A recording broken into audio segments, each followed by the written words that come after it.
And Jackie's right behind me. Good Hello. morning and welcome to XSell Live. I'm your host, Korah Hart, coming to you from the sunny Phoenix, Arizona. Drop into the comments where you are joining us from, or if you have any questions, and we'll try to get those answered. I have today with me a very special guest, Kris Durbin. He is the master of neighborhood farming.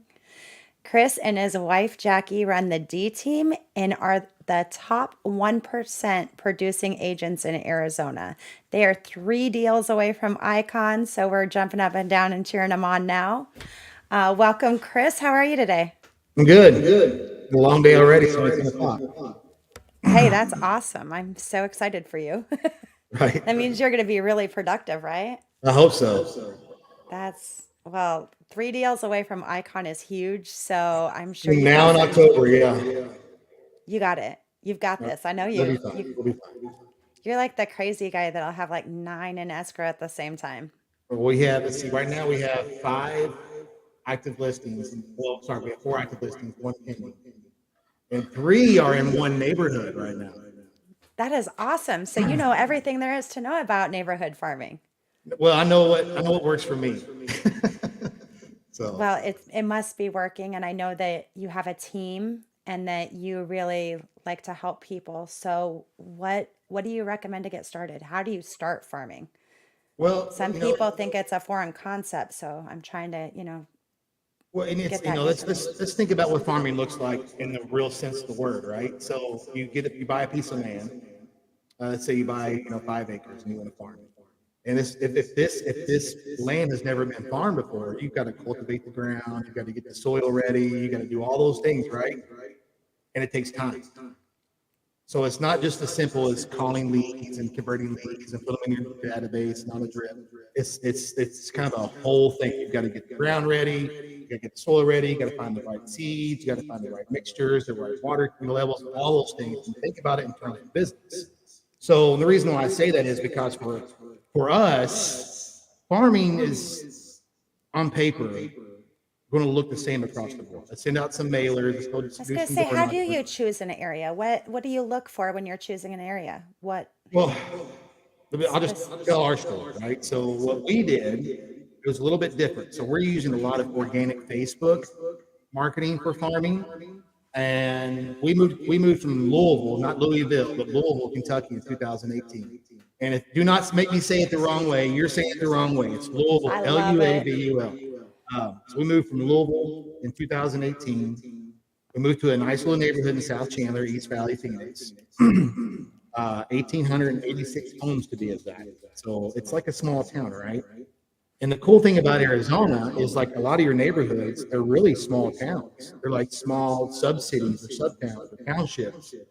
Um, and I knew from my experience that most of your business is developed with your SOI, right? Your sphere of influence. Well, we moved to Arizona. I knew my sister, I knew my sister's husband, I knew my mom and dad, and I knew one lender named Johnny Allen. That was it. And I knew Chuck. And so those are the only people that I knew in this entire market. So what do? We have to find a way to build relationships. And an easy way, I say easy, and I'm saying it very lightly, but a good way to build relationships, obviously, is to meet your neighbors. So how do we meet our neighbors? Well, we've got to figure out a way to get out there and either door knock or whatever else. So I know through social media, because I mean, let's be real, social media is a very poisonous venue right now, but there's a lot of good to it as well. Um, Especially out here in Arizona, because every neighborhood has their neighborhood Facebook group, right? It feels like that. Usually ran by a realtor in the neighborhood or whatever else. So the best way for me to do it is get on this Facebook group. Hey, we're Kris. We're new to the area. We want to get to know you. Blah blah blah. Um, I was sitting in a meeting one day and we were talking about squeeze pages, and I'm like, okay, I've been in this business long enough to know how to be successful. I just got to figure out how to be successful in a new market. What my team leader is talking about building these squeeze pages. You can build these squeeze pages and you can capture lead information, yada, yada, yada. So we're talking about seller squeeze pages. So I decided in the meeting, because I don't like sitting in meetings very long and it drives me crazy and I'm restless as it is. So I built a squeeze page for a home valuation, right? So while we're in the meeting, I'm in this Facebook group in our neighborhood. It's called Staying Connected. I'm like, Well, when we moved to Arizona, blah, blah, blah, from Kentucky, we were really kind of torn on where we were going to live. And we found this beautiful neighborhood, and it had the mountains in the background, and there was a lake, and the people seemed really nice, and they gave us a bunch of brownies and food and stuff when we moved in. And I couldn't buy a house at first. I was considered unemployed, not self-employed. Tell this whole story, right? And I was curious because I want to make an offer on the house for renting, but I was kind of curious of what the value was on it. And little did I realize I had this tool in my own toolbox where I can pull that information. So if you would like to know what your house is worth, here's the link. So I'm sitting in this meeting, and all of a sudden, I have 18 seller leads from that one post in one neighborhood group in an hour. So I was like, okay, I'm on to something here. This is where we start. So we also realized in a neighborhood of about 2,000 homes, there's a lot of small businesses in that neighborhood. So we took a very backwards approach, if you will, to farming. I don't like using the word farming. I think it has a negative vernacular for dealing with the public. For the sake of our conversation, we'll just say that, right? So one night I made this post about, hey neighbors, what do you do? What kind of business do you run? How can we get a hold of you? Yada, yada, yada. Just really want to pour into you and support your business and help each other support each other. Well, in about 2 hours time, 3 hours time, our clean ladies are here. In about 2-3 hours time, we had 280 something comments from small business owners or people who wanted to know about small business owners or people who thought that was a great idea that we made a post like that. So I'm all excited. It's like 1 o'clock in the morning. I go wake up my wife. I'm like, in the morning, we're going to develop this small business group in our neighborhood. And that's going to be our way to meet people through Facebook in our neighborhood and build our sphere and build relationships. Because in this business, relationships are currency. So if you're not building relationships and you're just chasing leads, you're going to always be chasing your tail. Build those relationships and find ways to build those relationships. And the easy way to do it is farming. I wake up the next morning, I'm all excited. I have 15 messages in my inbox. It's like, why in the world would you make that post only to delete it? I'm like, whoa, I didn't delete it. So I called the admin of that page who had in turn sold that group to another agent in my neighborhood. There was 1,457 people. She paid like $10,000 for it, if you can believe it. And they kicked us out. Because like we were competition. We figured it out. We cracked the code, right? So I'm like, all right, forget it. This is what we're going to do. We're going to farm this neighborhood, but we're going to use our new Facebook group to farm it. So we started a group. We called our neighborhood is Sun Girls. We started Sun Girls Friends. We bought the hyperlink, sungirlsfriends.com. We hired some teenagers in the neighborhood. I had 2 teenage girls in the house at the time. We were paying them $10 a parcel. We made these, and I'm talking cheap because at this time I had more time than money. So I bought a bunch of colored paper, right? And we made flyers in black and white ink that said, join the fund at sungirlsfriends.com, your neighborhood Facebook group. That was it. Didn't say anything about Chris and Jackie, the D team. Didn't say anything about us being realtors. We just said, we're going to build these relationships first, get these people in this group, build a community within the community. And then once we get this tide nice and we raise the tide for all the ships and all the business owners in the neighborhood, then we pull our yacht into the middle and be like, okay, here's what we do. So for like the first 6 months, we're hitting this neighborhood every week. I'm making videos. We're out here in the neighborhood. We're delivering flyers to build this group up for you guys and all this fun stuff, right? Never really talked about our business. And I had a team leader who was like, you're too focused on building these relationships. You need to be more focused on building your business. Well, that did not sit well with me at all. Because I'm like, without these relationships, I don't have a business. And real estate's a relationship business, right? So that's where farming really comes into.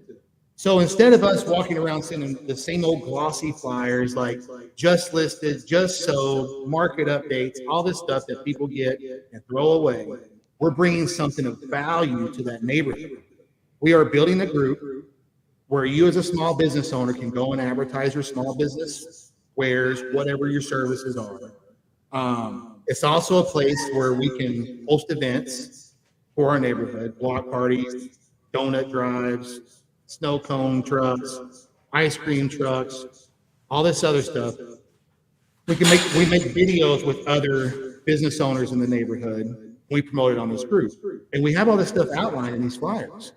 Well, we started with 7. in May of 2019. Right now, we have right at 1,400 people in our group. We're very, very cognizant of like, let's not really put our dancing shoes on and bang our cymbals together and say, hey, look, we're agents in the, and all the funny, stupid pictures and content shoots that agents do, right? You hear me talk about this before, I'm sure. But we were very intentional to promote our neighbors and connect them together before we really started advertising our business. I'm so sorry for the background noise. Everything's happening at once. You are absolutely fine. You know what? The fact is, we are all busy people. We have a family and we have a big life, right? And Right. you're giving us some invaluable information that Right. Is that really loud? helps. Sorry And we for have it. Rhonda saying great information, Chris, Who is and great this? Rhonda Okay. Moore. I'm Oh, so, thanks, Rhonda. so she's saying great information. I'll put it right there on the bottom for you. Thank you. And then we have, I believe that is Greg Fowler saying that he loves this.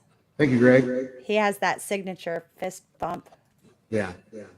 Well, and then once we got to a certain point, so we're like, we hosted our very first ever Sun Girls block party, Sun Girls Friends block party. And we had, I think, like 250 some odd people. I think it was like right at 260 that showed up our very first event. So it gave us an opportunity to be very, I say it's kind of the Bill Clinton way to advertise your business. It's just very like, hey guys, how you doing? Making friends with everybody. And we rented a Kona ice truck. I was going to We say, were did you very, get a lot of sponsors to help with that, or how did you do it? well, typically, no, not well.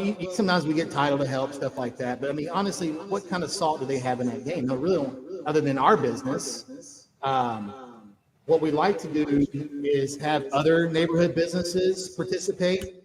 If you want to contribute something great. One of the things that was really successful for us is, we're connectors, right?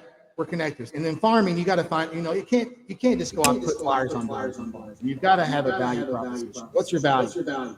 What are you going to do for them? Besides, call me if you need to sell or, buy you a home or help you out. You got to provide some sort of value to them. I'm so sorry to stop you on that. So we did that by promoting other people's businesses. Case in point, my landscaper. We did when we first met. He was doing 5 or 6 yards in the neighborhood. So I'm like, Juan, I just fell in love with the guy. And I'm like, so next time you come over, I want to do an experiment. I want to practice with you. Let's do a video. I want to interview you about your business. Well, the thing about Juan is we never knew when he showed up on the day he was supposed to show up. So I'm waiting all day. I'm worn out. I'm out there working in the pool. I'm like, all right, I'm gonna lay my head down for a little bit. No sooner did my head hit the pillow, ring the door. Hello, Mr. Chris. I'm ready to do that video. I'm like, oh man, okay. So I just popped up. I looked, soaking wet from being outside all day. And I made this video. I'm like, hey, I'm here with Juan with his landscaping company. Juan, tell us about what you do. Blah blah blah. And that lasted for about 90 seconds, right? 2 minutes tops. And he went from doing 5 or 6 yards. In a year, he was doing 65 plus yards. Just from that one neighborhood video that was promoted to the streets. And I can say the same thing for people who my hat. There's a girl in my neighborhood who makes my hats for me. There's a girl in our neighborhood who makes our shirts. There's a girl in our neighborhood who makes our closing gifts. I have my trusted handyman is in that neighborhood. My inspector is in that neighborhood. So we are practicing what we preach with our and lifting and raising the tide for other businesses. And we did this through the Facebook. And we did the traditional farming things of delivering flyers and sending out mailers and mass emails, but we didn't point them to Kris and Jackie Durbin. We pointed them to the neighborhood Facebook. That makes sense. Let me turn this volume down. Yes. So with you're good. So with everything that you were doing and the digital marketing that you're doing and social media, all of it, that's how you technically started your farming, which worked really good for you. Then you were walking by, you're getting to know people. And, I think that's the biggest thing that a lot of people don't understand is this is a relationship business. This is how do you make people feel and how involved do you get and do you actually care about them? And I think that being as authentic as you are, that is what worked for you. So, Korah, you bring up the word that matters most, and it's actually the whole core of our farming strategy, and that's the word care. So when I teach classes, I got the big whiteboard behind me, and I put as big as I can, as my short little butt will reach, and write CARE on the whiteboard. And I was like, you can't do any of this unless you genuinely care about the people in your community. So, and it's okay to people farm communities that they don't live in. It happens all the time, right? This just happened to be a community that we live in. Now, the unfortunate thing is we moved away 6 years ago, and I'm panicked because I'm like, they're going to think we left. They're going to think we abandoned it. I'm here as living proof that addresses change, relationships don't. So if you build those relationships in these farms, and then the whole thing was about care. So if anybody's interested, I'll put my calendar link in the comments or whatever. The CARE is actually an acronym for content, accountability, relationship, and engagement. And with that, those 4 cores are the cores of our organic farming business. We create good content, we establish accountability with our group rules, our neighborhood rules. We build relationships, we teach how to build relationships, and then we bring all those together. It creates engagement. And I would love that if you did put that in the comments, because that way people can connect with you and also be able to meet with you if you're looking for a team. Kris and Jackie are absolutely amazing. Jackie teaches our KV core classes. And, I love working with everybody. I love working with you guys. Your attitude is contagious. And that's a big part of this business is your mindset and your attitude. So I love you guys, and I love that you're always putting content out there, and I appreciate having you on today. There anything else you want to add today, Kris? No, just if farming is something that you want to do, there's other ways to do it too.